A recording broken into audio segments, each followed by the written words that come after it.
I would introduce Dan as Mr. One Cover, but maybe you would like to have another introduction.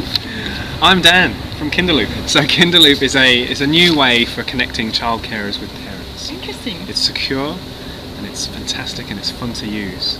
It saves carers time and money. Beauty. Kinderloop is your startup idea. It is. How did you come up with this idea? Well, about 4 months ago, well actually no, I'll start again. 4 years ago, my daughter started daycare, and I often thought that there was never enough information. I never knew what was going on in her day. Right. And I'd pick her up at the end of the day and she never remembered what was going on. So Funny for that. 4 years, for 4 years I thought to myself, this isn't working for me. I want to know what's going on during the day because I feel like a really guilty, bad parent. So Kinderloop, kind of the idea was born, and then about 4 months ago I met Dan Walker, who is my partner in all this, and he'd had a similar idea but for schools. So we kind of put our heads together over a coffee and Kinderloop was born. So we're only 4 months old. I just wanted to ask you a few questions about this whole startup process and Yeah. what you've been working on for the last 4 months. And the first one would be, when you came up with the Kinderloop idea, how did you recognize that that would be an amazing business idea rather than just another brilliant idea like we have every day and that we kind of never make happen? That's a good question. I think basically from very early on, we started to validate the idea. So we were doing this in the kind of background from our day jobs, and we tried to speak to as many people within the industry that our idea was relevant to understand A, what the problem was, B, whether our solution fixed that problem and how well it fixed it. And from literally the first couple of meetings that we had, we knew that there was an issue and we knew that Kinderloop could actually solve that issue.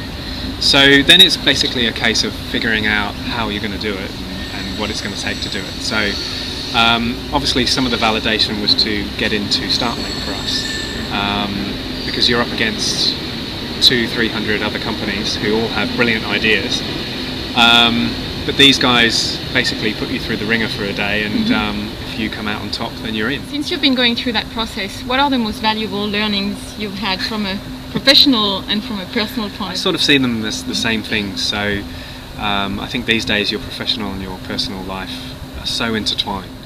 Every day we meet really, really interesting people who are not only our mentors but also people who are friends of those mentors. So they might be investors, they might be people who have done something like this before. So on a professional level, that's amazing because suddenly your LinkedIn profile goes nuts, and you've connected with all these fascinating people that have done amazing things in business.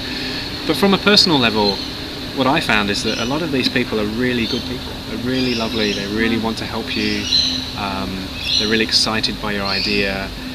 They go out of their way to offer you advice. So on to the big stuff now. You're just about to leave to the Silicon Valley in a couple of weeks to present your project to a community of investors. Yep.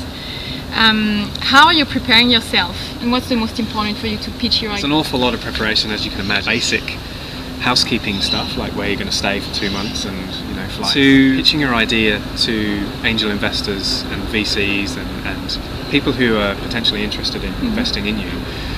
We actually practice that every single week in front of all the mentors, in front of all our peers within StartMate, and we get constructive feedback. So that's probably the main thing. Everything else that kind of leads up to that actual investor, things like due diligence, having some kind of business plan even though you're only really, really young as a company, and also making those connections.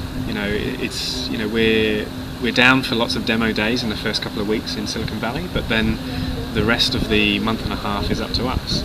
So part of that is going to be hooking up with really interesting people who are potential investors or who have done this before in the valley, and there's a lot of them. Wow. So yeah, again, it's going on things like Angel List and getting your LinkedIn profile sorted and checking in with them, so to speak.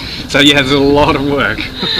One last question. Now that you've been exposed to this whole world of business incubation and lots of great ideas and amazing people, what do you think, in your view, that the world needs more of?